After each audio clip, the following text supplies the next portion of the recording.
But my thoughts may all be holy, locked in me, oh Holy Spirit. Let my work too may be holy. Draw my heart, oh Holy Spirit, that I love but what is holy. Strengthen me, oh Holy Spirit, to defend all that is holy. Guard me then, oh Holy Spirit, that I always may be holy.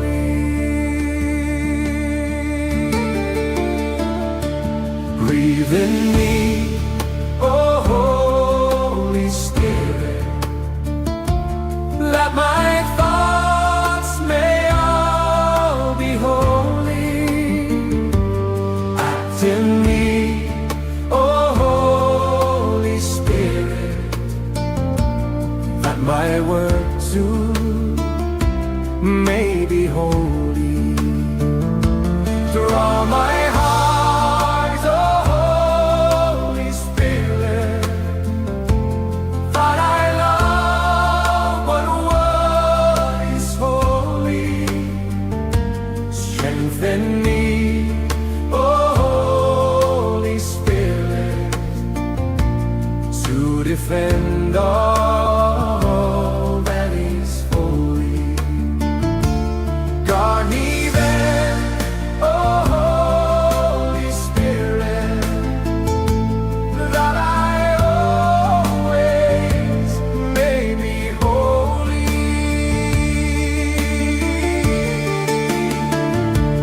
Breathe in me, oh Holy Spirit, that my thoughts may all be holy. Act in me, oh Holy Spirit, that my word too may be holy. Ways.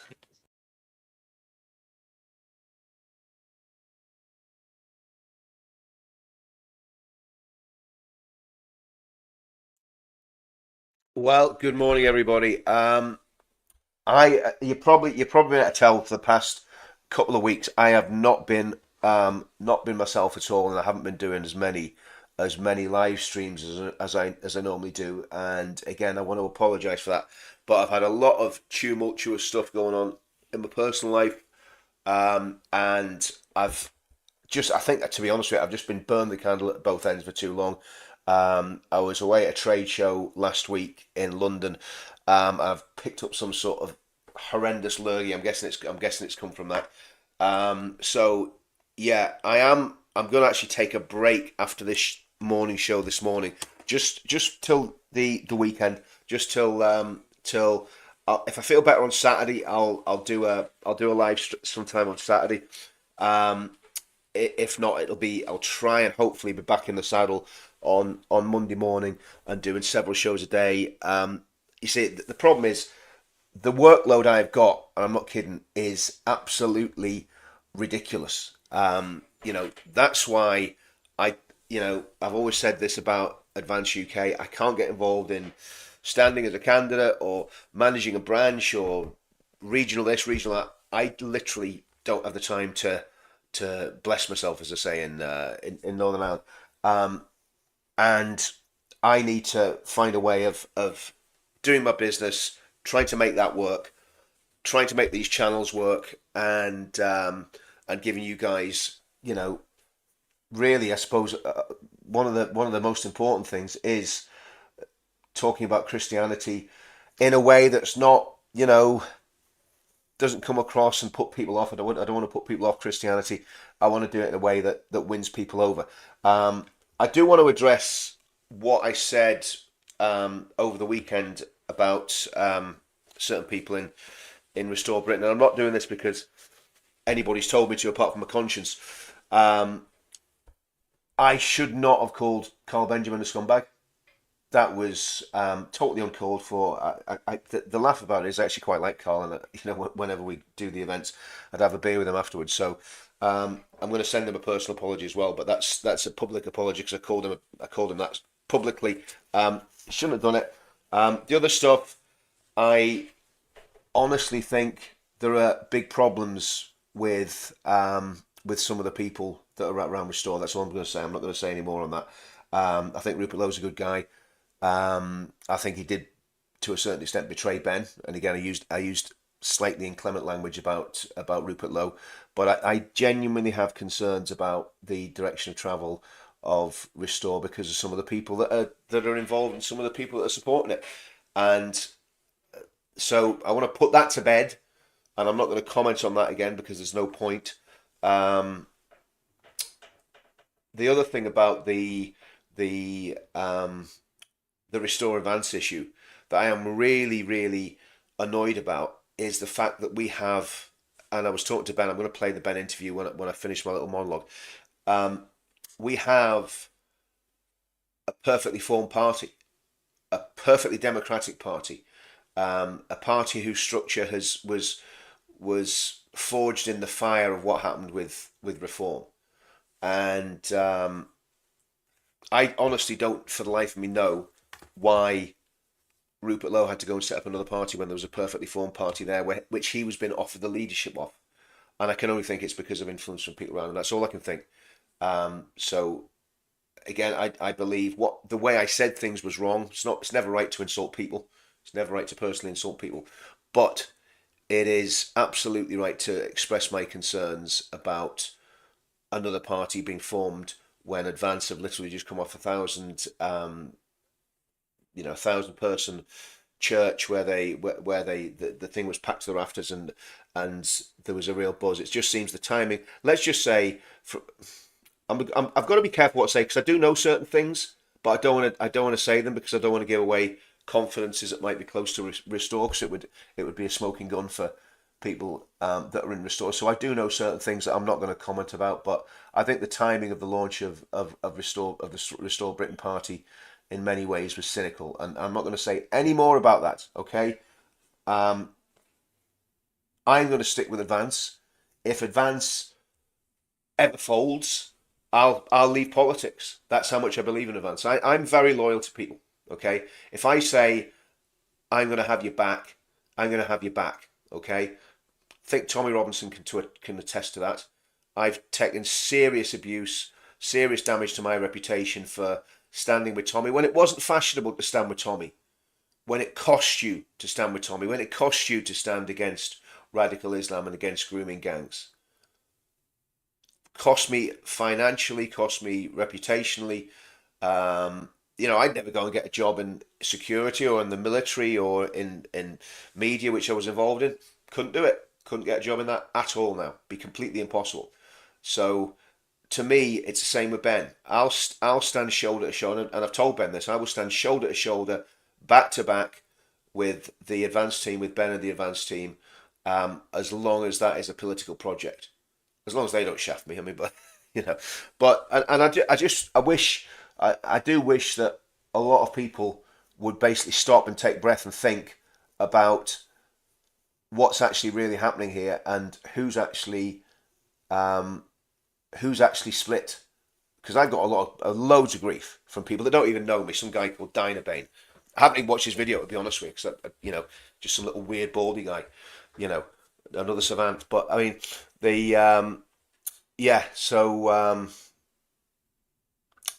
but that's not why I'm not doing videos over the weekend. I am just wiped out. I'm just wiped out physically. So I'm gonna have to take a break, and I will be back. And I'm not giving up. And I'm not giving up on the country. I'm not giving up on my mission. Like I've always said, the pledge to me is an insurance policy against totalitarianism, against lack of democracy, against ethno-Nats, against people that want to hijack the movement for whatever reason. That's what the pledge was set up for. Partly, it wasn't solely set up for that, but partly, and I wonder how many of these people have signed the pledge that are basically, you know, attacking me for being divisive. Who knows? But anyway, so that's it. I'm going to be taking just the weekend off, recharge the batteries, spend some time with my family, spend some time chilling out, and all I'm saying is right. All I'm saying, and by the way, I'm not going to condemn Rupert because my issue is some of the people around him. It's not Rupert himself. Okay, I think what he did was, to me, because this time last year he was saying he wasn't going to do a party. He was saying that the country doesn't need another party, you know. And of course, a man can change his mind, but when there's a party there, just sitting waiting for him to take over, I do not understand why he started a new party. And I can only think the elite round him, the new elite, that's what they call themselves. They want to set up a new elite. They have talked him into not having anything to do with basically working class, normal people, middle class business people, you know, that are around Ben. So it is what it is. I think there's a long way to go. I think. Again, you'll see this when I play the video. Advance UK has made absolutely magnificent strides. And the other thing I want to say this, and again, all this will be clipped and little bits will be sent to people and people will be hating on me. I don't care about that. I don't care about people that don't know me. I care about what my family and friends say, right? And if my family and friends are saying, just cool the rhetoric down a bit, don't be attacking people, then I'll listen to that. Nobody told me to apologise to Carl Benjamin. That was my own volition. I thought, you know what, Carl, you're actually all right, and that was really uncalled for what I said. So if I'm a big enough man, if I say something that's wrong, I'll put my hands up and say I said something wrong. But that doesn't take away from the underlying issues. Now here's the other thing: it is perfectly and actually healthy. It is perfectly healthy for two parties to now that this has happened. We can't unring a bell. So a mate of mine always says you can't unring a bell. We can't unring a bell. Now that this has happened, I think the most logical solution to the problem, in the medium term at least, is the two parties to grow and flourish side by side, just like an apple tree and an orange tree in a little garden somewhere. So there's going to be different fruit coming off Restore, there's going to be different fruit coming off Advance. And different people will like the different trees and be bought into the different trees. Now, the way Advance is set up, it is a long-term project. So who knows what happens come election time? Is there a coalition or a deal? That would be the most satisfactory thing as far as I can see. If the two parties are still going, we don't know. I mean, we don't know what's happening with Restore. We don't know what could happen with Restore. And the other thing is, personalities are very important in this game. And if there's personnel change in Restore, Rupert or Advance, Rupert or Ben might say, do you know what? I can't be bothered with the grief of this. I'm out. I'm done. Who could blame them? Both those guys are millionaires, successful men in their own right. Then if there's a personnel change, then what happens? See, with Advance, we all know what our mission statement is. We know it all comes out of the pledge. We know that it's basically a party that is formulating, policy in the foundry of what the membership want, what the college want, and what the head policy team, which is Ben, David Rhodes, I think possibly Richard Thompson, I think. So again, to me, it's a Rolls Royce machine, and again, I do not want to be divisive, right? And that's probably another reason is to not do any more videos over the weekend. Okay, I don't want to be a divisive figure because I'm not. Well, yeah, I am a divisive figure, and I am belligerent, and I do have a temper. I heard Connor Tomlinson on Paul Thorpe's show last night saying he was autistic. I was thinking, well, you're autistic, mate. Think how I feel. I'm a psychopathic attack dog. If it wasn't for Christianity, good knows where I'd be. I'd be in all sorts of trouble. So we are what we are. We're all made up like we're made up. I don't hold anything personally against Connor or against any of the lads in that team, but I am concerned about some of the beliefs that they seem to hold about democracy, about ethno-nationalism. I'm concerned about the kosher ban, that Connor worked on, because I think, yes, ban halal 100%. That's going to get all the radical Muslims to leave. Ban kosher. A lot of our Jewish friends might leave. and I'm not happy about that because the Jews have enough. The Jews are bullied enough as it is, you know. And it's a tiny, tiny percentage of animals that are slaughtered in a kosher way, whereas it's something like I was looking at the stats. I go and check them out for yourselves, but it's like well into I think 40% of goats and sheep and lamb are slaughtered for halal. I think 21% of chicken is halal. Could be bigger than that. Could be more than that. But that's just me trying to go from this creaking memory bank of mine that I've got. So that's where I'm at, guys. And again, I'm just going to take the weekend off, get over this cold, and then I'll be back full throttle next week. I'll be promoting Advance all the time. As you see from the video I'm going to play. If you didn't watch the video last night of me and Ben doing live, I mean, come on, this guy is an absolute genius, and he makes himself available for long form podcasts just with normal working class blokes like me. You know, I don't see any other politician offering themselves, any other party leader offering themselves up, apart from Nick Tenconi. To be fair, Nick's like that as well. Can't not Nick on that one. So, guys, I am going to take a break. Like I say, I should be back. Monday. If I'm feeling 100%, I'll be back Sunday.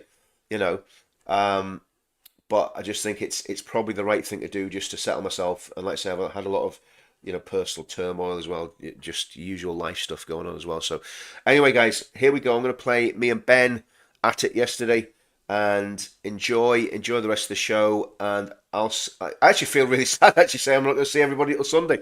Let's see how I feel. If I feel better, maybe I might be back before that. But at the minute, I'm just feeling totally flawed. I feel the usual stuff when you get some sort of flu type thing. Okay, right, guys. Sorry, I'm not reading the comments. I've got to go and do the school run, but I'm going to play the everybody, and I think my favourite guest is back. It's Ben. So Ben, how are you? It's been a very interesting few weeks. To say the least. I get we're gonna skewer the elephant in the room first, and just because I want to get out of the way. Any comments about your very kind offer to Rupert? Anything going on there that we should know about? Nothing. No response from Restore. So Right. we'll just it's Yeah. business as usual. You know, we set up Advance because we knew a political party was needed. We have a democratic setup. I think it's the best. It's undoubtedly the best structured political party in the United Kingdom at the moment. It might be the best structured political party ever in history. And I don't know if you remember, Richard, when I set it up, I did say at the time that it's designed to go through year after year, long after we've all gone, to keep delivering the mission statement of the United Kingdom of Great Britain and Northern Ireland: Christian constitution, freedom, democracy, equality under the law. The way it's structured forces the party to stay on that path, and that's what we need in political, in the political field, a party that will not bend. And it's structured that way, and I think it's a phenomenal party. So we have to just keep going, and we keep going. I agree, and I think that's exactly how I'm feeling. I think we've all put a lot of work into this, and it's, to me, it is a beautifully formed party. It really is. It's absolutely magnificent. I mean, and let's talk. Let's backtrack. Let's go back to the 7th of February, because I'm still excited about the 7th of February. I mean, and we've got to talk about this because the energy in the room at the Emmanuel Centre. I mean, obviously you were on the platform. What did it feel like on the platform to get? Do you know what? I thought for a minute that I was in a Chinese Communist Party meeting. We had that many standing ovations, and I was just I was up and down like a yo-yo. It was absolutely fantastic. Tell us how it was for you, Ben, because it was magnificent for us in the crowd. So I had no idea what the day was going to be like. Obviously, when I walked in, I was a bit concerned about those anti-racist lot who turned out to be nothing more than a bunch of middle-aged, sort of wokey, upper middle class twits who turned up to object to us. And so they were a non-event.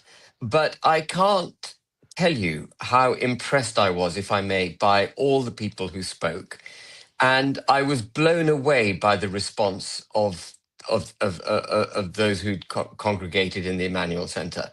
I had never expected that we would get so many standing ovations. And it wasn't, I hope you'll agree, Richard, it wasn't people feeling that they needed to stand in order to make it look good. They were just doing it absolutely because this was, It was you know, spontaneous. I mean, it was spontaneous. Yeah.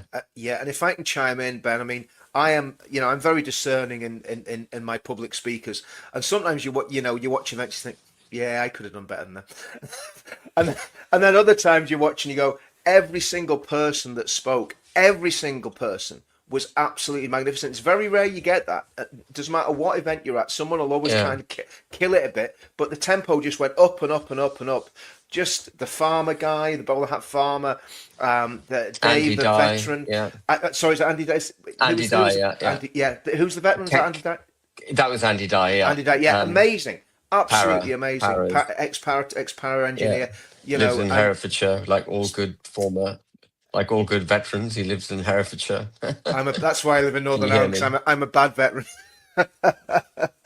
But yeah, it was absolutely magnificent, Ben, and so congratulations on that. Just for anybody that wasn't there, can you give me a summary first of all of the immigration policy, and we'll maybe ask a few questions about that once you've done that, and then we'll look at culture. But let's do the immigration. Do you mind if I do culture first? Oh, sorry, yes, because that was the order you did it in. Yeah, of course, absolutely. Yeah, and That makes a lot of sense. Yeah. the reason I want to do culture first is because the fundamental issue that we're facing in this country is the setting aside of what it means to be British. Over the last few decades, they've hijacked what it means to be British to the point where we're denuded, and all we can point to is, well, we're sort of tolerant, we're nice, we're kind, we're generous. And that's not what being British is. There's a hell of a lot more to being British, and it's a much more, it used to be a much stronger, more self-confident outward projection of what being British means. And it's a function, obviously, of the contract. Fundamentally, it's a function of the contract that the state has with you as a British citizen, and the obligations, the privileges you get and the obligations you have back to the state. That's at the heart of it, which has been set aside by the Human Rights Act and then the Equalities Act, which brought in progressive discrimination coupled with mass immigration. We actually set aside what it meant to be a British citizen.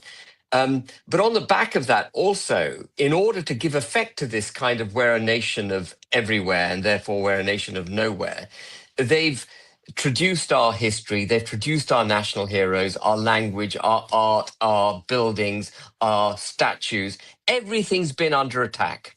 And we have to restore our culture and an understanding of who we are before, frankly, we can even make an immigration policy or certainly any economic policies or anything. We need to know who the hell we are and what it is that we are as a nation and wish to be as a nation. And that's what I was trying to do in the culture policy. And there's some very specific things that we can do in order to restore our culture and our self and our identity. And they are, including but not limited to, repealing the Human Rights Act so that British citizenry is not put on the same footing as everyone else in the world. Repealing the Equalities Act so that you don't get progressive discrimination against the majority of the people in this country. Repealing, which will be a subject here to your ears, repealing the withdrawal agreement, because actually it puts a border down the middle of the Irish Sea and moves Northern Ireland out of the sphere of influence and culture of the United Kingdom and into the European Union, which is antithetical to who we are. Removing the European Convention of Human Rights, which obviously goes hand in hand with the Human Rights Act, getting out of the UNHCR. All these things are bringing power back to our country so we can be our own people. And then on top of that, we've got to reacquaint ourselves with some of the things that were natural for us as children. So, for example, even though this was never mandated at schools, we all used to sing hymns, and we're going to have to sing hymns, including the national anthem. All public buildings are going to have to fly the Union flag so that we all identify with the fact that we're British, that we're not from some other country. There will be a register made of our national heroes, and they will not be allowed to have their statues toppled. They will keep their statues up and tall. We may even put Edward Colston back on his plinth, because even though he was in the slave trade, it was a perfectly reasonable legal trade at the time when he was alive. And he was a phenomenal benefactor for Bristol. If you walk around Bristol, you see Edward Colston's name everywhere. So it's stuff like that. And then other stuff like making sure that MPs and other publicly elected officials swear on the Bible so that they know that it's a Christian country.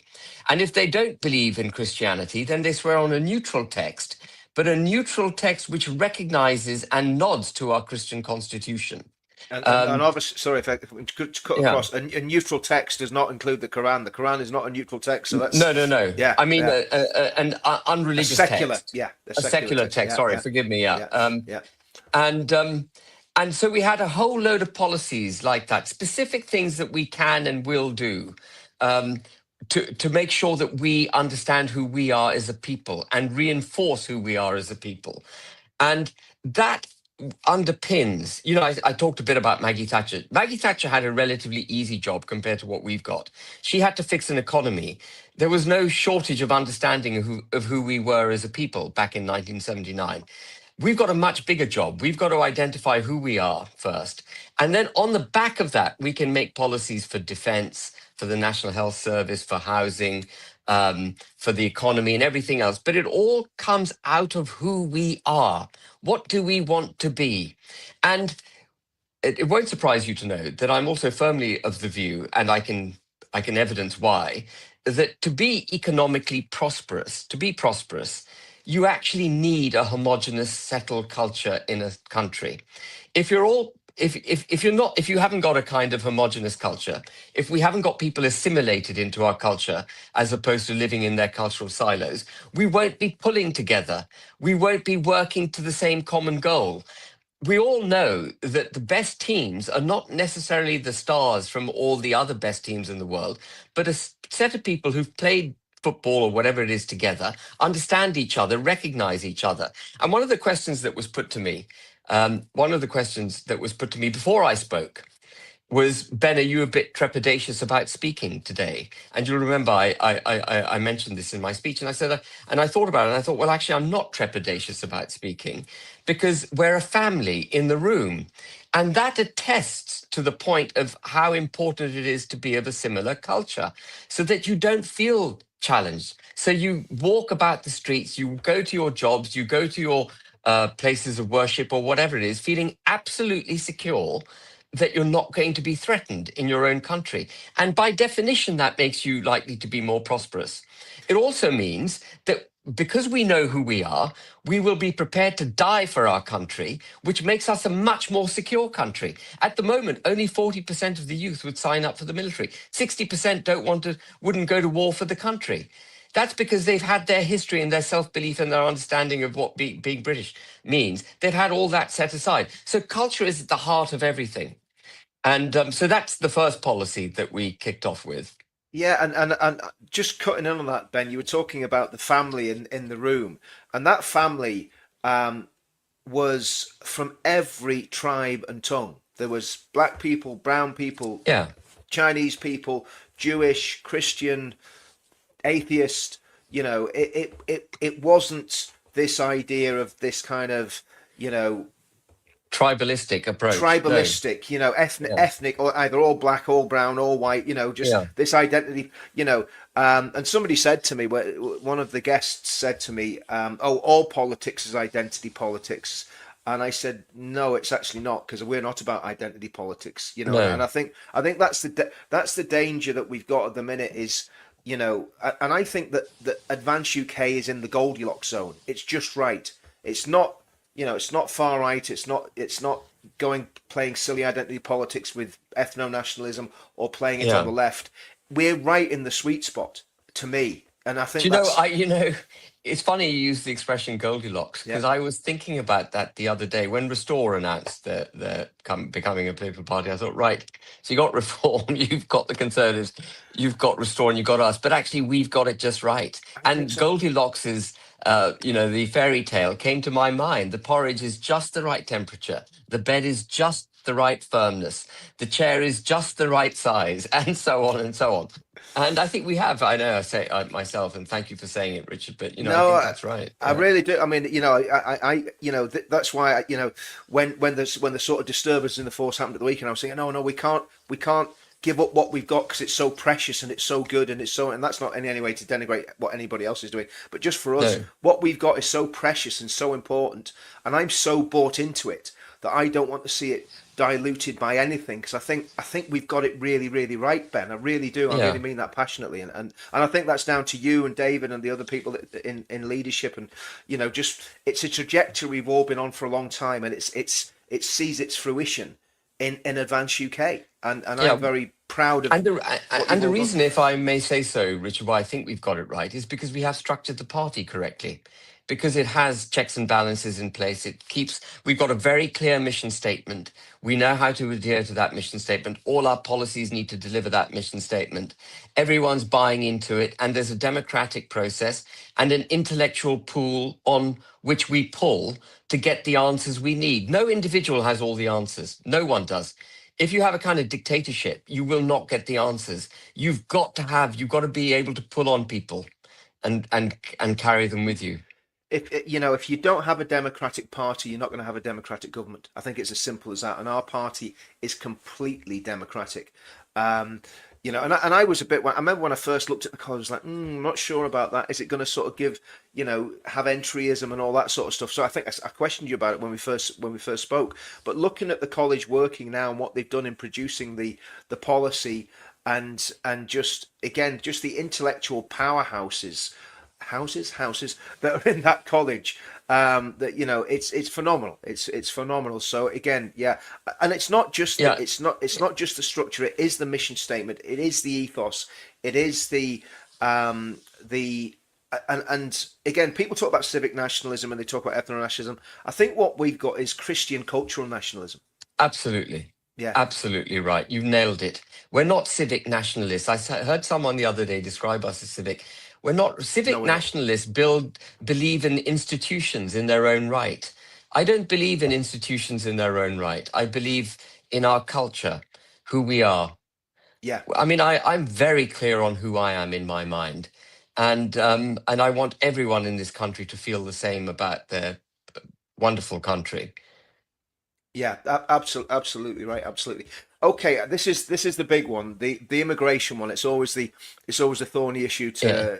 to grasp. And I think after this, I'm gonna play a little video of Colonel Richard Kemp, talking about the issues that the country's. I don't know if you know. I'm sure you know who Richard Kemp is. Yes, Army Head of officer. ex-head of national security and stuff. So he's a really very, very clued in and plugged in guy. So for him to say the things he's saying, we should sort of sit up and listen. But if you just give us all the lowdown on the immigration again. I mean, we heard it. Everyone that was there heard it, and everyone that's watched the videos heard it. But there'll be some people who haven't heard it. So let rip, Ben. Let us know what we're going to do about this problem we've got. So I'm doing it off memory, but Yeah. I I've mean, got the slides broadly, if you want them. yeah. What I find amazing, and great, you've got the slides. Well, let's go through them. But before I start the slides, let me just say, isn't it extraordinary that even though immigration is, I think you do any poll, it's up there as the most important policy that needs to be determined for the country. 80%, I think, of respondents put it at the top of their list, and not the Conservative Party, not Reform, not Restore, even though it's sort of new on the block, has come up with an integrated, holistic immigration policy, which deals not just with legal migration, but also deals with illegal migration, pulling all the threads together. And so what we've decided that what we put forward is, first of all, you've got to recognize the country is in an emergency. We've had far too many people come to this country in too short a period of time.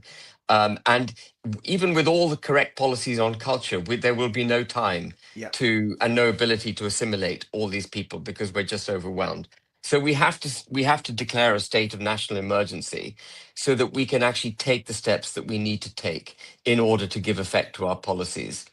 And the initial policy on immigration by Advance UK deals with the emergency. So we're not talking about any long-term set up, but it deals with immediately with the the immediate issue.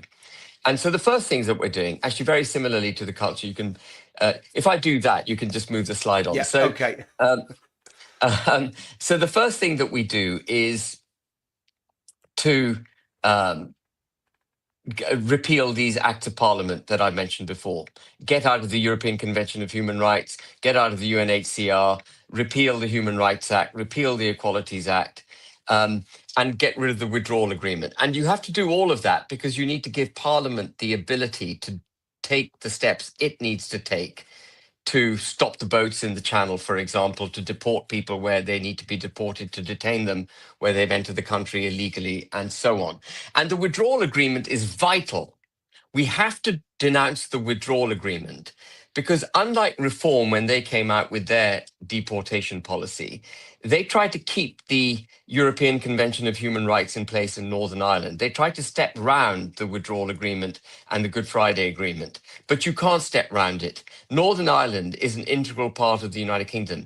And if you leave the ECHR in place over Northern Ireland, but remove it from Great Britain, then all you'll do is incentivize all illegal migrants to go to Northern Ireland. It'll be a safe haven for illegal migrants. So the withdrawal agreement has to go. And the other point I made, in the conference was that, can you still hear me, Richard? You Yes, still there? absolutely. Yep. Totally. Yep. Can you hear me? So Yep. the other point that I made in the conference was having restored all these powers to the United Kingdom. Actually, the Republic of Ireland will be looking at the UK and going, they've got the ability now to deal with illegal migration. We're still stuck in with all these stupid European laws and the European Convention of Human Rights. And by the way, the EU has its own human rights laws, which are crazy. The Republic of Ireland is, this is a slight digression, but I think it's a really powerful point. The Republic of Ireland will look at us and say, we want to join, we want to come closer to the UK. We want to leave the EU because these guys are doing the right thing. We will lead the way. It'll be a phenomenal set of steps we'll take. So preparing the groundwork with those changes are fundamentally important. And so, I mean, I've already touched on this slide effectively. Bring all the power back to Parliament to do what we need to do. And so this is new, actually, since the 7th of February. We've added more to the presentation. You're quite cool, Richard. You've actually picked up the latest version. But we're going to restore power to the Lord Chancellor so that we can also sack activist judges who are not implementing what we wish to do. The Lord Chancellor used to be in a position to actually remove judges who weren't doing their job. His role was set aside. We're going to restore the Lord Chancellor. We're going to slash the size of the civil service. And just in slashing the size of the civil service, we'll prevent them from being able to step in and undermine what we're trying to do. One of the expressions David Rhodes uses, which he uses so well and so accurately, is we'll keep sacking the civil service until morale improves, until performance and morale improves, which I think is a brilliant line. So we'll get them under control. That's so David. They keep sacking them until they do their job and morale improves. And get rid of all the quangos and, defund all the quangos and all those entities that pitch on behalf of illegal migrants and so on. Remove them from the landscape. So now we're getting on to the meat of it. Yeah. In terms of legal migration, it's always struck me as mad that just because people have been in this country for a long period of time, they automatically have the right to stay here forever. So we will cancel indefinite leave to remain. As far as people who've already been given indefinite leave to remain, we will revoke it for all those people all the way back to 2019. In other words, to get rid of the Boris wave. Now, we might make some exceptions for spouses and things, which we're looking at. We've had some, these are all draft policies. We've had some questions about spouses, and we'll be sympathetic about spouses without coming up with a policy that incentivizes people suddenly to get married so that, people can stay in the country. But the idea is to remove ILR, indefinite leave to remain, to backdate it all the way to 2019. The same with the granting of asylum, the right to stay in this country through asylum. Again, that's gone completely mad. That has to be revoked back to 2019. We've got to cease granting British citizenships to foreigners. Why is it, again, through the effluxion of time, you get a British citizenship? It's not a right. It's a privilege. And that also goes hand in hand with our culture policy. We've got to understand that you don't just get this because you've been hanging around long enough. You only get it if, you're British. Halt the granting of new work visas to people from countries other than on a new green list, which we've established. So we want to stop taking in completely unskilled labor from the depths of Punjab and beyond, who have nothing to offer to our country economically or culturally. They've got no place being in a first world country like the United Kingdom. And that doesn't, I don't want mean to sound harsh, but they've nothing to offer. So that's got to stop. Only visas granted to people from green countries, countries which we are culturally similar to, which don't threaten us in any way. Cancel all visas granted to families of students. Why do students coming to this country, why are they allowed to bring their families? So all of that would be cancelled straight away. Their families will have to go home. Students who are here can finish whatever degrees they're doing. Any foreign students wishing to come to this country in the future will have to pay all their fees up front, 3 years worth of fees up front. And we won't renew work visas. We let all the work visas that we've granted play out, but we won't renew them. We'll make sure that employers have an opportunity to replace people from the British workforce rather than the easy crutch of getting people in from abroad.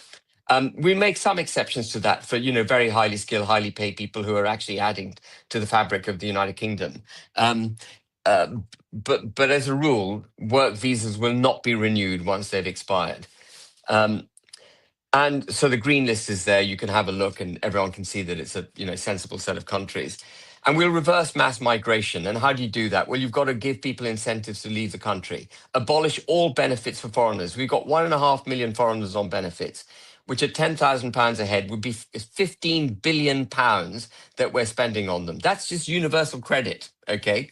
But also think about all the burden that they put on the NHS, housing, education. So the withdrawal of all of those freebies from foreigners, remove the right to vote from foreigners. At the moment, if you're in the United Kingdom and you're an Irish citizen or from the Commonwealth, you can vote in a general election. That cannot be right.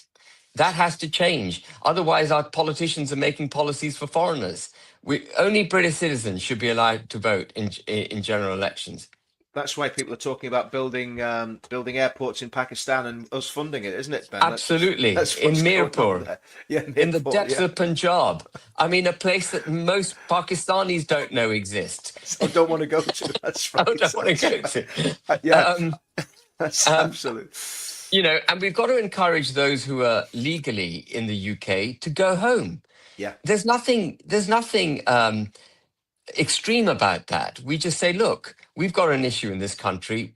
Kindly go home, and here's 3,000 quid to make it easier for you. A time limited incentive to go home. So these are new points as well since the 7th of Feb. So we have to publish a migration transparency report so the country can see the data. The government has been hiding data from the people. How many people are coming in? How many people are leaving? What is their background? They talk about net migration. They never talk about the fact that more foreigners are coming in and it's actually Brits that are leaving. The gross number of people coming in, there's been a demographic shift that's taking place, which, we've got to be attuned to. We're not ethno-nationalists, but no country can deal with the kind of dramatic demographic shift that's taking place, and so on. So that's I think if I can jump in there, Ben, I think the thing about the demographics, again, it's this whole idea of the Goldilocks zone. We're not ethno-nats, but at the same time, we don't want Brits to be, a put upon minority in their own country in 50 years' time. And that's a fair thing to say. I think, do you know what I think comes through in all of this is complete fairness and moderation. And like I say, when I play the Colonel Kemp video, there's a reason I'm going to play it, because I think it feeds into what Advance is doing. This is a policy that will work. A lot of stuff that I've heard, I'm not going to mention any parties, but a lot of stuff I've heard is completely unworkable and would actually lead to more problems than it would solve. Yeah. By some commentators and others. What we've got is something that will do the job. It's not going to be an overnight fix, but it will do the job. and It'll pretty much do it overnight, actually, well, yeah, Richard. yeah, We absolutely, will. yeah, sure, yeah, We will enact these overnight, yeah, and I tell you, the minute you withdraw benefits, the minute you give people an incentive to go home, the yeah. minute you say you're going to deport all illegal migrants, for everyone you goes home at our direction, 4 will leave voluntarily. And the fact that if you're saying to people, okay, well, we're going to give you a financial incentive to go, then if you don't take the financial incentive, you're going to be, you're going to be Well, pretty much, you're yeah, here. You're here yeah, without benefits. yeah, You're here without benefits, and you may have a right to be here, but that right doesn't exist beyond 2019 if you're here on indefinite leave to remain, etc. Are you with me? yeah, So yeah, there are controls there, and the other thing that we've established, I don't know if it's the next slide, but I think it's really crucial to all of this. Yeah, so this is the economic aspect. It's not what I was thinking of. But in order to replace migrants in the workforce, we've got to make Brits work. We've got 4 million people on universal credit, not even looking for a job. The unemployment statistics don't pick them up. The unemployment statistics only pick up people who are looking for a job. So they keep telling us there are about 1.5 to 1.8 million people unemployed. No, there are actually more like 7 million people unemployed, 4 million not looking for a job, 1.5 million looking for a job and haven't got one, and others in sort of do a bit of work here and there, but effectively unemployed. They need to get back into full-time employment. And the way you do that is by cutting benefits for those who refuse to work. We have to institute some tough love, but also then cut taxes on the working class and middle classes so they're incentivized to come into the workforce because it's remunerative to do it. At the moment, actually, you can survive in many cases better on benefits than you can earning a half decent wage. And so we've got to change that balance. And of course, that will be massively enriching for the country because instead of paying £15,000 to someone on benefits, you'll be collecting £5,000 a head or whatever it is from them in tax. And that'll change the Exchequer's position is to £20,000 per head for everyone who comes back into the workforce. It's a massive economic boost. So it doesn't just deal with the issue of migration. It's a massive economic boost. yeah. Just on the welfare payments. Obviously, some people have asked about this. Some people that are, on incapacity benefits that genuinely need, So I guess it's the issue of finding a way of getting the people who are being lazy back to work. Obviously, that's really what we're talking about. It is. And still having a caring system for people that need help. Because I mean, I've got friends who, got disabled children. I've got friends who are disabled, and you might not see their disability, but they are in a position where they can't work. And the ones, so I guess the questions are being asked, how can that be done with compassion? Because it's like you don't want to sort of slip from one extreme to the other where everybody's getting benefits for nothing. And then all of a sudden people that really have difficulties can't be helped to do whatever they can do, because some people, they've just got so much going on in their lives that they literally need the help. I guess that's one of the things I was going to say. The other thing on the benefits, obviously with the AI, the massive AI layoffs that are predicted to happen, particularly in white collar jobs. Have you even thought about that yet? Has that come into your mind? How We'll have to see how that plays out. You can only react to a problem. I think a lot of the AI stuff, it is happening. There are some jobs that are being made, but they've made AI into a kind of bogeyman. And I just, I don't fully buy it at the moment that the whole economy everyone's going to be out of a job because of AI. I just don't buy that at the moment. But in terms of not being harsh on people, if you're perfectly able-bodied, I think you've got to really have quite a significant mental health issue not to be asked to go back into work after 12 months.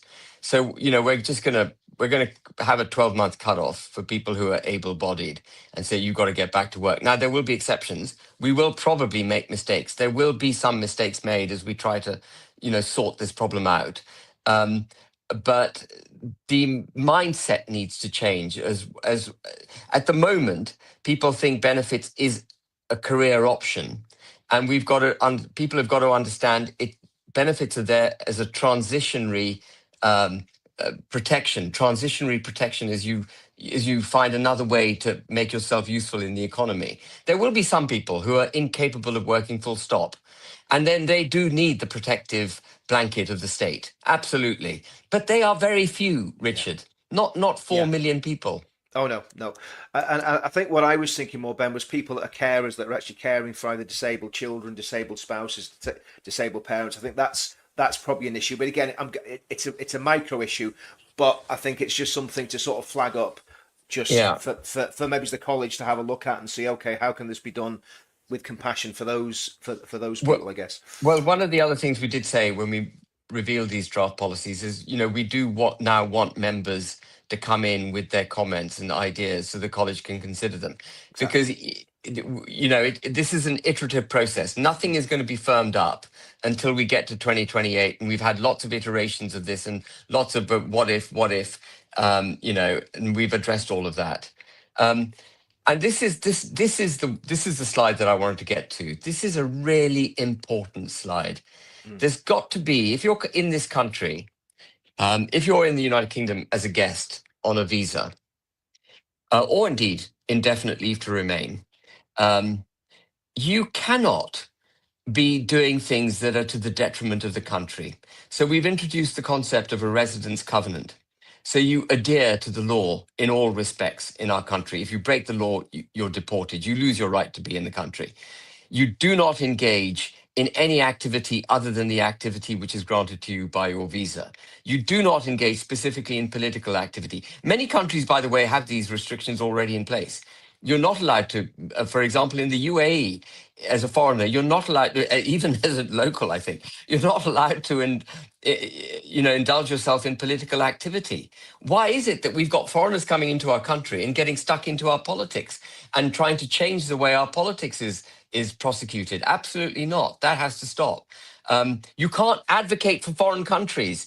If you're in this country as a guest, you cannot be making the case for your country. You're here as our guest. I don't go to Pakistan and start making the case for the United Kingdom. I go to Pakistan and I respect their culture and I respect their politics and I stay out of it. I do whatever I have to do and I come home. And not to proselytize, not to convert people to your ideology, not to convert people to your religion. It's not for you to do that when you're in this country. You breach those, and we've set up a new body called I can't remember, it's IEFR or something, just if you go to the next slide. Can I just comment on immigration enforcement, yeah. Can I dive in on the proselytize one? There's some great Christians that have come from Nigeria, India, all over the world, and they do proselytize. They go to Speaker's Corner. That's not an alien religion. Ah, right, okay, that's fine. So Yeah. if they're proselytizing for Christianity, that makes sense. That's fine. We are a Christian country. Exactly. Yeah. Yeah. That's that. I just wanted to clarify that. I spoke to David Rhodes about that when I chatted to him after the event. I said, "What about this proselytized one?" So that's great. As long as that's clarified, brilliant. Okay, next one. And anyone who overstays their visa will be and doesn't go home will be regarded as an illegal migrant. Any illegal migrants in this country will be arrested, detained, and invited to leave the country. And if they don't go of their own volition, they'll be deported. And if they come from countries with which we don't have deportation agreements, we will sanction those countries, withdraw their aid, and maybe even pay them an amount of money to take their people back. The Taliban, I think I made this point when I was speaking, Afghanistan and Pakistan would take back all their anyone we wish to deport for if they breach the various things that would qualify them to be deported. They'd take them all back if you offer them some money. People say we can't deport people to Afghanistan because we don't have a treaty with them. You offer up some cash. The Afghanis will take their people back. Yeah. And there'll be no exceptions or right of appeal. If you're found that to be, if it's adjudicated that you should be deported, you will be deported. That's it. You're a foreigner. Worst case scenario, even if we make a mistake, worst case scenario, we're sending you home. Yeah. That is not an extreme position for a country to take. It's not, and I think the other thing is we are in a state of emergency. There's no doubt about that. And again, like I say, we'll play Richard Kemp's video. And it really does feed into what we're talking about. So Okay, next one. Every effort will be made to put them to their Oh, country. yeah, I've Okay, been through this slide. yeah, Sorry, okay, we're forgive doing me. it. Yeah. Crack on It's to the not next one. quite as polished as it was when I made the speech. And then, of course, there's border enforcement. I mean, what the hell have we got our military for if it isn't to protect our borders? That's ultimately what the entire military is there to protect our borders. So the Royal Navy will be given all that it needs, fast boats, sensors, drones, barricades, special training, and directed to go and intercept these dinghies and make sure they go back to France, not to have them coming through to our waters and then being welcomed uh, onto border force boats and RNLI, which we will make it illegal to do. We'll make it illegal, and we will arrest the RNLI if they start taking people off dinghies and bringing them back to shore. And of course, the majority of people smugglers are in Europe. They're not here, but there are some here on the receiving end of the illegal migrants who are coming across, putting them into effective slave labor once they get to the UK, and they will be targeted. And, needless to say, we'll stop wasting hundreds of millions of pounds on the French, trying to get them to enforce their borders. They've got zero incentive to do it. The less they enforce their borders, the more money we've been paying them. It's a completely crazy situation, so that has to stop. Yeah, no, I mean, and that's all top notch. And I think that's basically our entire policy, isn't it? It is. It's all common sense. Here's the tribunal, but I mean that's there's probably not much point in talking about that. Yeah, I mean to me, all of that makes sense, Ben. I think if anybody looks at that and thinks it's extreme or thinks it's unreasonable, then they're living on a completely different planet to everybody else in the country. I think I actually think it's a moderate policy. I don't think there's anything extreme about that at all. Anybody with any sense would look at that and go, "That's completely fair." Let me play this video, Ben, and I want to get your thoughts on this, because if it had come from anyone else, I mean, there's been an academic, David Betts, who's been talking a lot about this. Obviously, that's kind of his hobby horse. So you go, is he maybe just a bit biased? But when someone like Richard Kemp says this, I just want to get your thoughts on this, Ben, because it is quite interesting. Back in the old country, Britain, where I grew up, in the defence of which you proudly served, it seems to have completely lost its will to stand up for its culture, and it seems to be bending the knee to what many people say is immigration, but I actually think is Islamification of not just Britain, but Europe. But Britain's an example of that. What do you see its destiny now in the next 10, 20 years? Do service personnel such as yourself, who deployed so bravely overseas in the pursuit of protecting British interests, do they like what they see when they come back home? I can't speak for servicemen generally, but what I can say is that British soldiers who fought in Afghanistan, they fought against the Taliban and other Islamic extremists. And there were more British people, British Muslims, serving with the Taliban, fighting on the side of the Taliban against the British, than there were Muslims in the British Army during that period. That, I think, is an indication of the state of play. Things are going to get worse. Things have been getting worse, getting bad for many, many years, and they're only going to get worse. And no government, either the government now or no prospective government of the UK, has the guts to stop it. If they want to take strong action to prevent the Islamification of the UK, then it's going to mean big trouble for them. They don't want trouble. They look 4 years ahead. They will kick the can down the road to somebody else. And I think the end result of that is very likely to be civil war in Britain, where the indigenous... Physical civil war. Actual civil... I'm not talking about the American Civil War, uniformed armies. I'm talking about something more like Northern Ireland, but on a much more intensive scale, where you have the indigenous British and the some of the immigrant population and the British government all on three different sides fighting against each other. And if I'd be very surprised if that doesn't happen, because there's no prospect of the government, any government today, stopping this from occurring. And the big problem that British people have is they don't have political choice. We don't really live in a democracy. Whatever party you vote for, you get the same policies, and that applies also to the immigration and to the way in which the Islamic population is allowed to grow, and not just grow in numbers, but grow in dominance, and they're increasingly bold.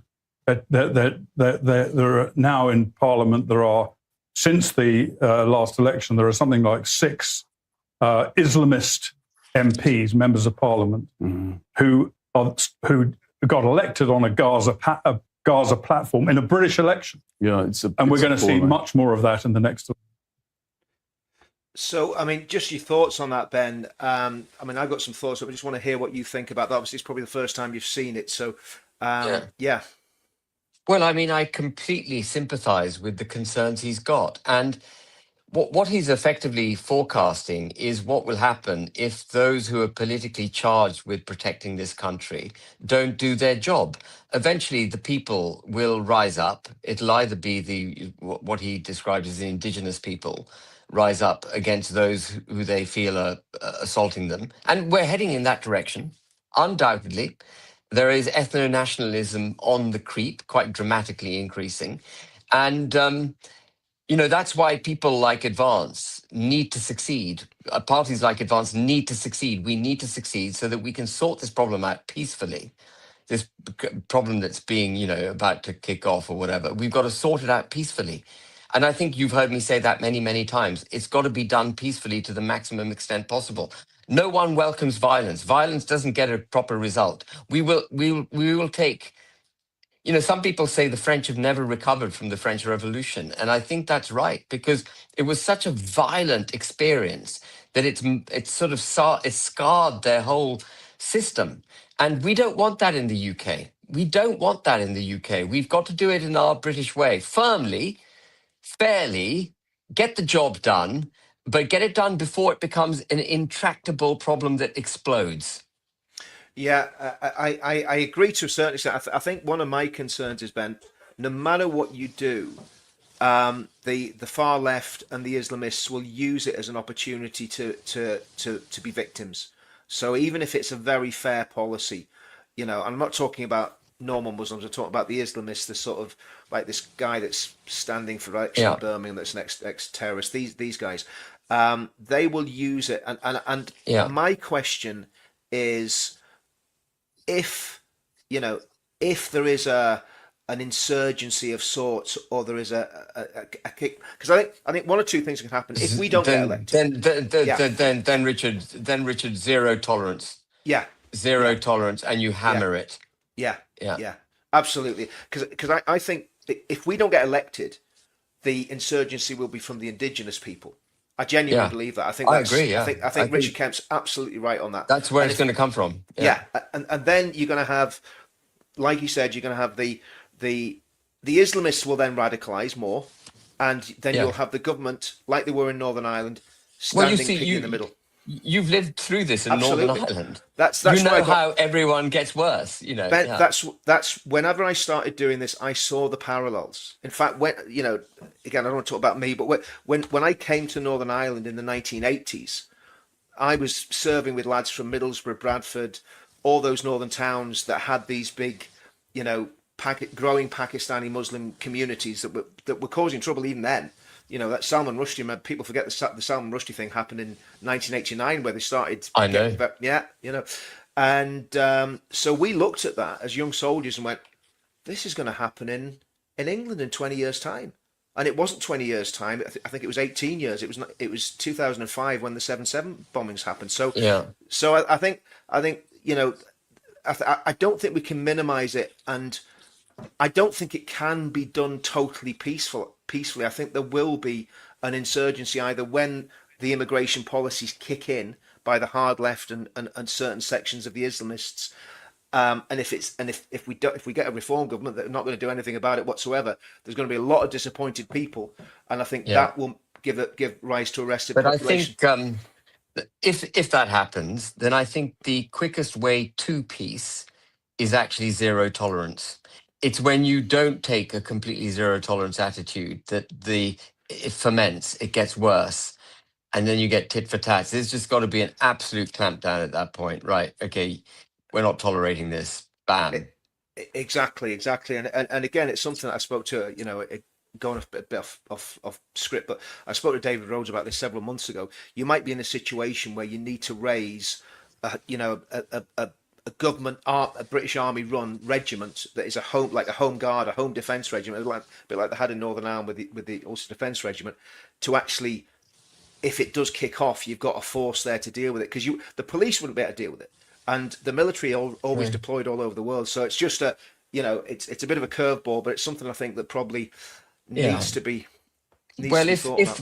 if what you fear and what Kemp fears transpires, then it has to be dealt with. Absolutely. I mean, I Yeah. hope it doesn't transpire, I but hope you it have to be doesn't. prepared for it. Yeah. I sadly think something's going to happen. It's just a question of how the government of the day manages what happens. And like you say, zero tolerance is the best policy. And again, the reason I'm saying that, if you even look at what's happened with ICE in the States, it hasn't been plain sailing, and they're not making as much progress No. as quickly as they as they want to, because of all the pushback, and they don't have the same issue that we have with But lots I of think radicals.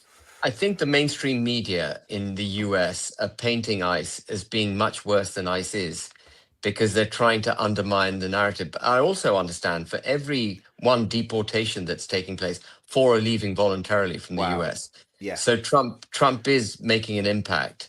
Yeah. You know, Yeah. No, most, no. yeah, I'm not critical. I'm not critical of ICE, but I'm just. It's the same thing, because you'll have exactly the same here. The mainstream media.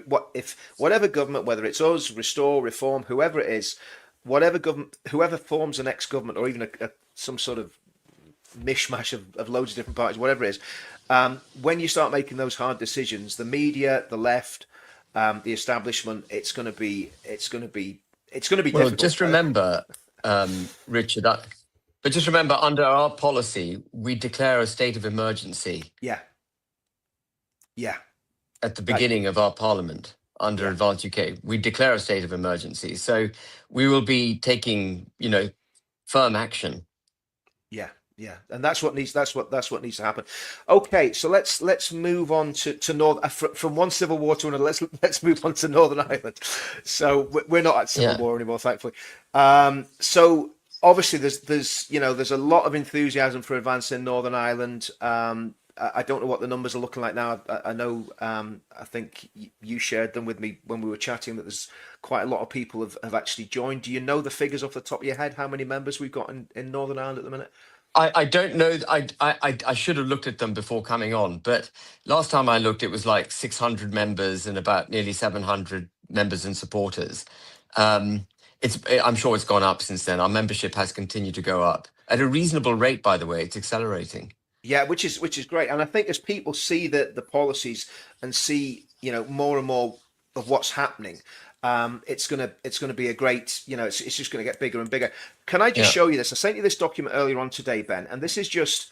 I've been working on this with a few of the advanced people across in Northern Ireland, and I just want to run this by you. Like I say, I showed you it earlier, but I think it's quite an interesting sort of idea. So it really feeds into the policies you already spoken about anyway. So it's the Northern Ireland People's Promise. It's a bit like the pledge. So in other words, people, but it's a lot simpler. It's just these 3 points. So all the people sign up to it, and hopefully all the politicians sign up to it. But this could be, if you guys wanted it, something that Advance UK go, yeah, we can own that, and that can Well, be. that's 100% consistent with our mission statement and Yeah. policies. 100%. Exactly, and nobody's done I'll it. sign it. I'll sign it now. Yeah, Send there it you to go. us. So we got the endorsement of Advance UK. So we'll continue to work on that sort of stuff. And I think the way that's written as well, Ben, I think we've done it in a way that it's not sectarian at all. It's No. talking about our shared Christian identity and culture. So Roman Catholics and Protestants can buy in equally to that. Yeah. And again, this idea of respecting everybody's culture, respecting Irish culture as much as you respect British culture, but keeping that within the framework of being within the United Kingdom, and making staying in the UK very, very desirable to Roman Catholics, because I do think there's a massive push by the deep state, both sides of the border and in Westminster, to try and shunt Northern Ireland out of the UK. And you're probably one of the only English politicians who's actually standing against this and saying, no, we will not bend on this. So what are your thoughts on, obviously, this idea and the whole idea of what we do in Northern Ireland? So, I mean, my thoughts on it are that there's definitely a move to remove Northern Ireland from the United Kingdom. And that's part of a move to destroy the United Kingdom, to destroy our existence. It won't stop at Northern Ireland. That's why people like Farage need to wake up. If Northern Ireland goes, the next thing will be Scotland. And before you know it, you don't have anything. You don't even have Great Britain. And that I cannot countenance that. So the only way to prevent it is to take all the steps that we've discussed, including getting rid of that. I mean, getting rid of the RC board as part of our culture policy and part of our immigration policy. And as I also say, it's quite interesting. We saw nationalists and unionists coming together over what's going on in Northern Ireland. And I'm sure we will have the Irish citizens from the Republic of Ireland completely on side with what we're doing, completely on side. And they will say, fine, we get it. You want to restore your country. We want to restore our country. Can we please cooperate? You can get rid of the RC border. We don't care. Get rid of it. You have Northern Ireland. That's yours. Actually, can we come closer to you? Because the EU's a bunch of nutcases. That's what's going to happen.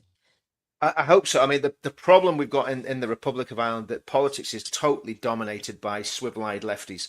I mean, it's probably one of the most anti-Semitic countries on the planet. And at the minute, but the Irish people are waking up. Oh, they are. They are waking up. But the problem they don't have, and this is where, again, this is just me brainstorming. There could be an advanced UK, advanced island. So we need to find a Ben Habib in south of the border who will pick up the mantle and say, because the reality is, because so much time has elapsed now between the end of the Troubles and where we are now. There's a lot of cooperation. Even the criminals are cooperating with each other now. So the drugs gangs in Northern Ireland are joining together and committing cross-community criminality, which never used to happen before. It used to be the paramilitaries of different shades that were involved in all that sort of stuff. So there is a change in Northern Ireland, but again, there are issues specifically in Northern Ireland with things like a perception that there's two-tier policing, and it's not a perception; it's a fact that nationalists and Republicans have been given way. The balance has shifted. In the 60s, there probably was discrimination against certain people in certain nationalist communities. There was obviously always this idea that the RUC was against the Republican communities, because obviously they were the ones that were mainly attacking them. But there's a perception now among grassroots unionism, Protestant unionism, loyalist communities, that has shifted, and that now the boot's on the other foot and the jackboot is on the neck of the Protestant unionists as opposed. So those are all things, they're very nuanced, that need to be looked at by any party that's going to try and operate in Northern Ireland. And also the unionist parties have massively just cast the working class Protestant and unionist communities on the scrap heap, and they come for them for votes once every 4 years, but they seem to do very little in terms of looking at what the grassroots people in those communities looking at. So I think those are things, as a party that wants to be a unionist party, you've got to win over the hearts and minds of the working class unionists.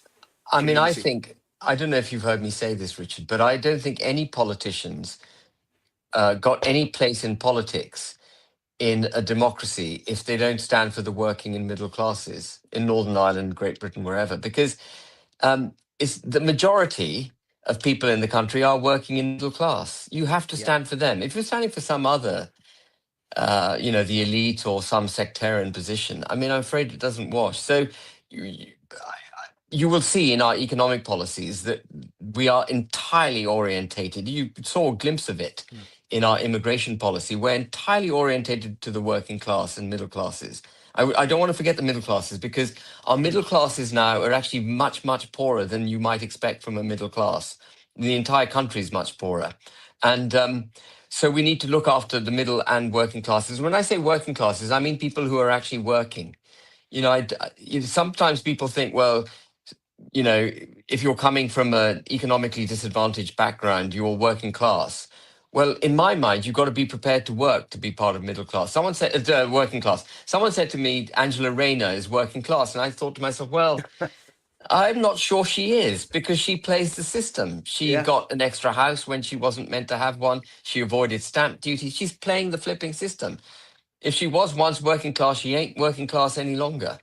I think that's very true. It's like a lot of these footballers, they play very much on the working class roots, and when it comes to it, they've been living a privileged life since they were 14 years old. They've been lifted and laid, had the best healthcare and everything else. And there's nothing wrong with that. Yeah. There's nothing wrong with, but then they've got to acknowledge the privilege that they've had and try and return the privilege, or at least give people the opportunity to earn their own privilege. That's what it's all about, isn't it? Exactly. I was thinking Gary Neville and Gary Lineker there, the two dreadful Garys. You know, they're both lefty. You know, but they play the working class card when it suits them. But most of the working class want nothing to do with it, with the two Garys. You know what I mean? So, anyway, Ben, we're running out of time, so I'm guessing you want to do an hour. I've got a few super chats here. I just want to go through them. Hopefully, they're all from friendlies, and I haven't got any baddies in the super chats. Was this live? This was live. This is live. This is live. Yeah. So let's just see what people have got to say. So, okay. Debbie, my loyalties with Ben and Advance UK forge ahead. That's great. That's the sort of super chat Thank we want. you. Yeah. Hope Ben won't sacrifice the college in any collab. Well, no. Ben, no. It's just no. It's not going to happen. The college is the college, and it's not going to go anywhere soon. Okay.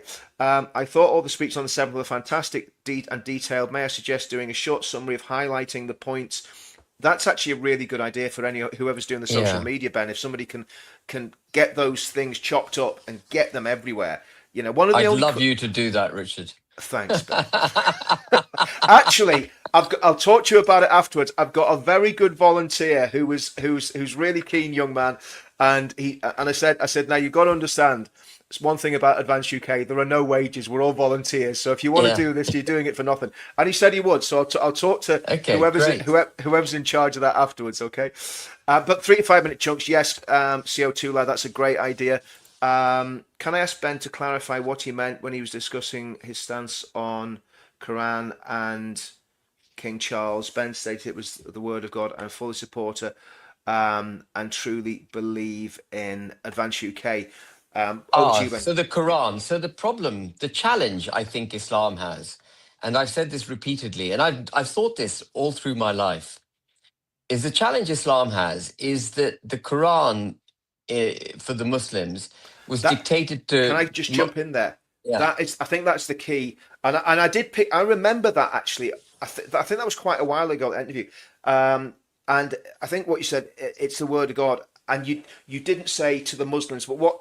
To the Muslims, the Muslims, not to me, not to you, but to the Muslims. No. That's a clarification. The Quran, for Muslims, the Quran is the word of God, because it's been dictated by God via Gabriel to Muhammad, Prophet Muhammad. And if you say it's the word of God, which is what the Muslims believe, then it's perfect. It's incapable of being improved, and that's when it becomes unbending. And that's when it becomes challenging for it to modernize and evolve. Christianity's greatest strength, and I'm afraid one of its greatest weaknesses, has been its preparedness to evolve and change and accommodate modernity. Islam is unbending. And I think the roots of that are in the Quran, because the Quran is apparently the word of God. Yeah, and I think this is the thing to clarify, you know, and I don't want to say I'm speaking for Ben, but it's the word of God to Muslims. We're not Muslims. To Muslims, yeah. Sorry, forgive me. We are not Muslims. Yeah, we're not Muslims. So that's something that people need to have clarification. Again, I think that's a really important point to a Muslim. In the same way, the Bible's the word of God to a Christian, the Quran's the word of God to a Muslim. And the problem with the Quran is it is open-ended. So people talk about the violence in the Bible. The New Testament is not a violent book. You can pick out obscure verses like take two swords with you and all that sort of stuff. But that's not about going and waging jihad. Whereas the Quran has over 100 verses of the sword, which is an open text. It's not a closed text. I mean, fundamentally, Jesus died for us. Exactly. It's a religion of self-sacrifice rather than muscular conquering, if you see what I mean. And again, that's something I've said, Ben. You know, that the difference between Islam and Christianity. In Christianity, God dies for us. In Islam, you die for God. That's the difference. You said that, have you? Yeah. You know, I think that's very true. So I get what you're saying, but again, I think that's a good clarification to make. To the Muslim, it is the word of God. To us, it ain't. But if viewers have got time, they should go and see the debate that I did at the Oxford Union, I think in November 2024, on Islam and democracy, and they'll get a full kind of picture on how I see it. I'll try. When you jump off, Ben, I'll stay on the channel a little bit, and what I'll do, I'll grab that video and I'll put the link just on the screen there so people can go and have a look at that. Sure, thank you. Oxford Union, was it? Oxford Yeah, Union, Oxford November Union. 2024. Oxford. Yeah, November my debate, 20. what I said wasn't received very well, but I'm sure. nor was the second debate that I had. Do you know what? Tommy got a rapturous response when he went to Oxford Union in Did he? 2014. What a difference 10 years makes, Ben.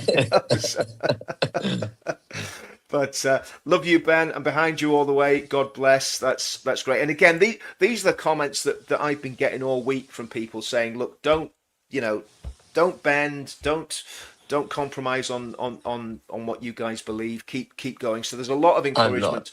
We can't bend. We have to We just can't. keep going. We keep going. And I genuinely think, because we're in that little Goldilocks zone, that I think we'll win in the end. I genuinely do. think we'll come through. Absolutely, Yeah, I do. Yeah, I do. Whether it's in 3 years' time or 7 years' time or whatever it's going to be, We're going to come through in the next we're- year.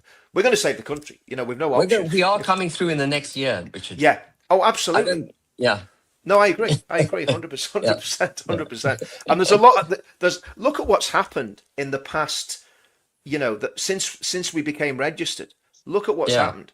I mean, I watched the different meetings up until the one in the Emmanuel Centre, and the Emmanuel Centre was the crown jewel of those meetings, and it was interesting. It was in a church as well. That was an interesting choice of location. Yeah. When we're talking about Christian heritage and culture, was that And by they were design, or was that superb. just? I mean that's because they're more sympathetic to people Yeah. like us. But Yeah. they were really strong. They had lots of threats. I think I mentioned Oh, in my sure. speech. They'd Yeah. been threatened, and they stood firm and let us speak. Yeah, yeah. Which is, here's one. How can I get more involved with Advancing Scotland? What can we do about that, Ben? Can we put this lady in touch with someone? Yeah, have you got contact details for Michelle Ballantyne and Mark Tunniclough? They're the regional directors. I met Mark actually Yeah. at the. I met Mark in at the event. So I'll send you his contact if you said, details. because and I know perhaps you Mark, could I spoke to Mark and Angelina. You're on my channel quite a lot, so if you go to the into the description, there's an email address. Send me an email through that email with your email, and I'll put you in touch with them. Now you know what I'm like with email; it might take a month for me. No, it won't. I'll do it quicker. But you know what I mean. People know what I'm like with email. Their contact details may be on our website. Yeah. Go That's and probably have best a bet. look at the website, Yeah. advanceuk.org.uk, and it should Yeah. give you a list of who the regional directors are. There you go, and you can feel free to get in touch with me, Angelina, if you need to. But through the Advanced website, it's probably going to be the best bet, because people will be checking the email there a lot more diligently than I check mine. So, Advanced needs more social media presence. I actually agree with that. I do agree with that. I agree. I agree too. And again, that's what there is a guy volunteering, but I think we need an army. We need an army of bots. Human bots that'll basically get out there and not spam people, but let people know the good news about what we're doing. Okay, we'll make this the last super chat of the day. Has Ben seen Paul Burgess' video reference leaving Advanced? So, Ben views and Paul's comments on the podcast. Yeah, I love Paul to bits. He's a really lovely man, and I've got no issues with Paul. But Paul is on a mission to prove, entirely rightly perhaps from his own personal perspective, he's on a mission to prove that there's no such thing as man-made climate change. And that's fine. I'm perfectly accepting of his view. But for a political party, we're less interested in whether or not man-made climate change exists. We're more interested in the energy policy we need in order to deliver the country to prosperity.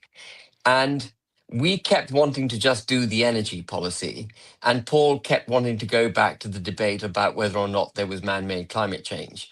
And there was a slight issue there. And we have in our college a guy called Craig Walton, who is a professor and for things, amongst other things, climate change at Cambridge University. And there was a bit of friction there too. But it's just one of those things. Craig is one of those people that you couldn't fall out with. I spoke to him for about an hour. Never spoken to him before. so amazingly bright, very Super bright guy. Yeah. but very friendly and very open to ideas. You know, so Yeah, no, he's you a know, good guy. So I love re- Paul, but he's on a kind Yeah. of one-man mission, which wasn't entirely compatible with what we wanted to do. Now, Paul's great, and I've known Paul a long time Yeah. as well. And I mean, you know, I won't get into any of the, you know, internal advance. Yeah, It's yeah. you know, it's going to happen in every party, Ben. I mean, and the worst thing to do is get bogged down by that. You've got to just move on and say. But I like "Do you know Paul. what? I like Paul. Yeah, I've got yeah. no hard feelings about Paul. None. Yeah, and that's the right attitude to have as well, because you know I'm too quick to fly off the handle and get angry with people. So you're a lot more gracious than I am, Ben. I can get angry too quick. But Ben, that was a great show again. I mean, every time you come on, it's just, you know, it's so easy to get, you know, truthful answers out. You never waffle. You never try and you know, do a typical. What the real politicians do. Have you noticed all politicians, when they're talking to people, they say "look" all the time? Have you noticed that? I haven't said that. Must be some sort of NLP thing, you know. They say "look," and then they make some point that's totally irrelevant to what they're actually talking Well, about. clearly I haven't been looking closely enough. No. Anyway, great stuff, Ben. I will let you go. Yeah, thank you, Richard. What have you And got thank on you, now? everyone, for watching. Are you doing Dan Wootton this week? Is there anything going on with Dan? Or, No, I'm not. I might be doing Dan on Thursday. I'm not sure. Yeah, Possibly, yeah. Good stuff. Good stuff. Yeah. Well, Ben, great stuff, and let's do it again soon. And I think all the viewers have got a lot more idea what's actually happening, the direction we're going in. And I think that the truth of the matter is, stay the course, keep the faith. Advance is going nowhere, and we're in it to win it. Brilliant. Thank you very much, and thank you everyone for tuning in. Thank you. You too. See you soon. Take care. Thanks, guys. Bye. See you soon. Bye. Bye-bye. Bye.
Oh, well, that is all, folks.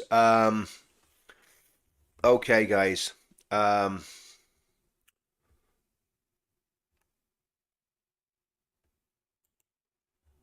Who's on tonight? I hope it's not me, because I'm on the sick. Best let me know. I'm not sure, because she did say about me coming on, but I am absolutely wiped out at the minute. So anyway, guys, great show. I think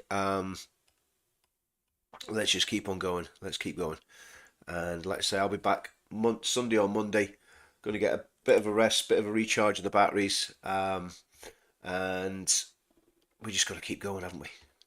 See you soon, guys.